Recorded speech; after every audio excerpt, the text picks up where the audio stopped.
गौतम अडानी फिर से सुर्खियों में छाए हुए हैं। इस बार उन पर आरोप अमेरिका से लगे हैं। रिश्वत भारत में देने का आरोप लगा है, लेकिन केस जो है अमेरिका में दर्ज हुआ। तो ये पूरा का पूरा मामला क्या है ये बताऊंगा, और आप अपने चश्मे से समझिएगा कि आखिर चल क्या रहा है। अमेरिका में उद्योगपति गौतम अडानी समेत 8 लोगों पर अरबों रुपए की धोखाधड़ी के आरोप लगे हैं। यूनाइटेड स्टेट्स अटॉर्नी ऑफिस का कहना है कि अडानी ने भारत में सोलर एनर्जी से जुड़ा कॉन्ट्रैक्ट हासिल करने के लिए भारतीय अधिकारियों को $265 मिलियन यानी कि करीब 2200 करोड़ रुपए की रिश्वत दी या देने की योजना बना रहे थे। ये पूरा मामला अडानी ग्रुप की company Adani green energy limited और एक अन्य फर्म से जुड़ा हुआ है।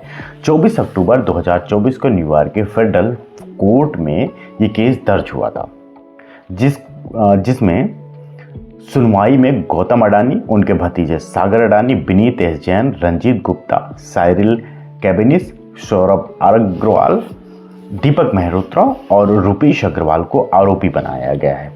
कुछ मीडिया रिपोर्ट्स का दावा है कि गौतम अडानी और उनके भतीजे सागर अडानी के खिलाफ गिरफ्तारी वारंट भी जारी किया गया है। सागर अडानी जो उनके भतीजे हैं, मैं आपको पहले भी बता चुका हूँ, वो ग्रीन एनर्जी लिमिटेड का कारोबार देखते हैं।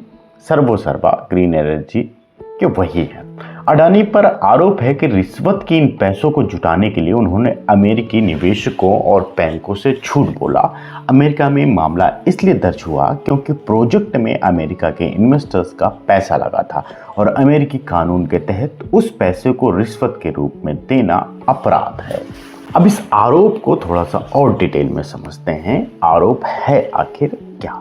2020 से 2024 के बीच का ये पूरा का पूरा मामला बताया जाता है, जिसमें कहा जाता है कि अडानी समेत सभी आरोपी भारत सरकार के सोलर एनर्जी कॉन्ट्रैक्ट हासिल करने के लिए भारतीय अधिकारियों को $250 मिलियन यानी कि 2110 करोड़ रुपए की रिश्वत देने को तैयार हुए। इस प्रोजेक्ट से 20 साल में $2 बिलियन यानी कि 16,881 करोड़ रुपए से ज़्यादा मुनाफे का अनुमान इन लोगों ने लगाया था। ये आरोप यूनाइटेड स्टेट्स अटॉर्नी ऑफिस का है। अब इन आरोपों पर अडानी ग्रुप का कहना है कि ये सारे के सारे आरोप आधारहीन हैं।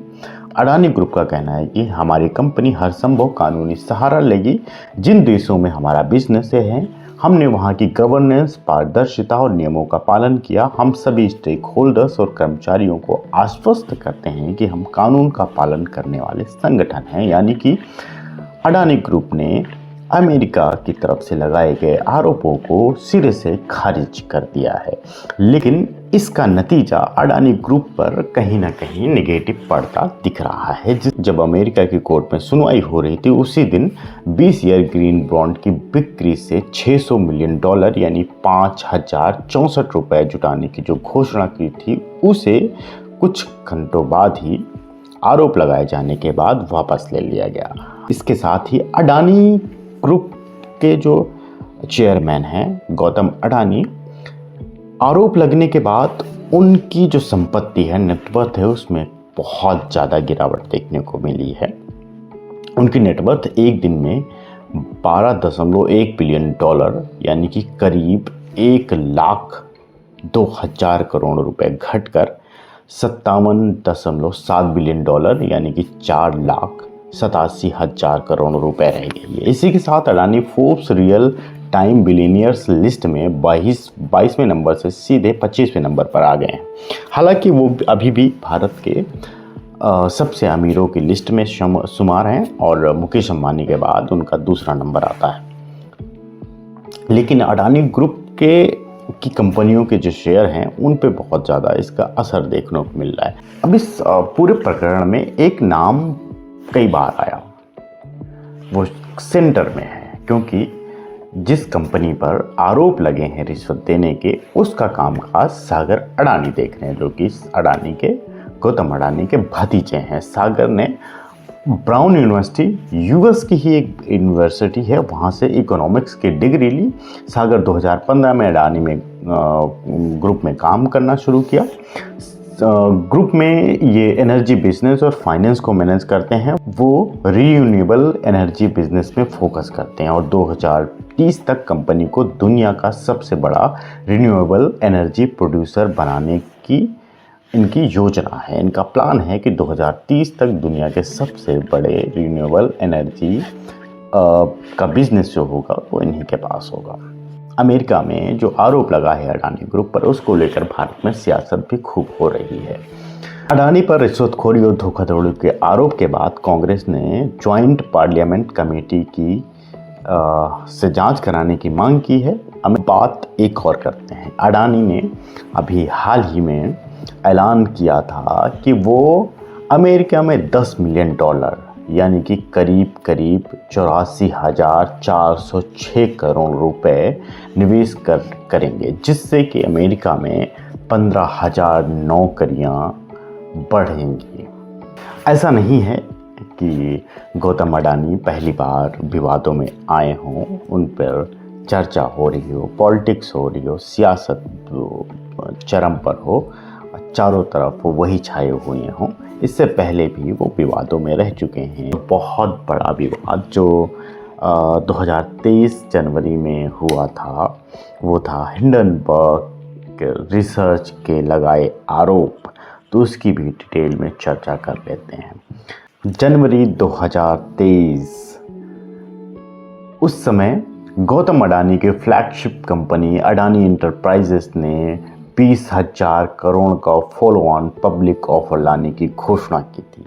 27 जनवरी 2023 को इस ऑफर को खुलना था, लेकिन उससे ठीक पहले, केवल 3 दिन ठीक पहले, यानी 24 जनवरी 2023 को हिंडनबर्ग रिसर्च ने एक रिपोर्ट जारी की, जिसमें अडानी ग्रुप पर मनी लॉन्ड्रिंग से लेकर शेयर मैनिपुलेशन जैसे गंभीर आरोप लगाए गए। हिंडनबर्ग के आरोपों के एक दिन बाद 25 जनवरी तक ग्रुप के शेयर मार्केट वैल्यू करीब $12 मिलियन यानी कि करीब 1 लाख करोड़ कम हो गई।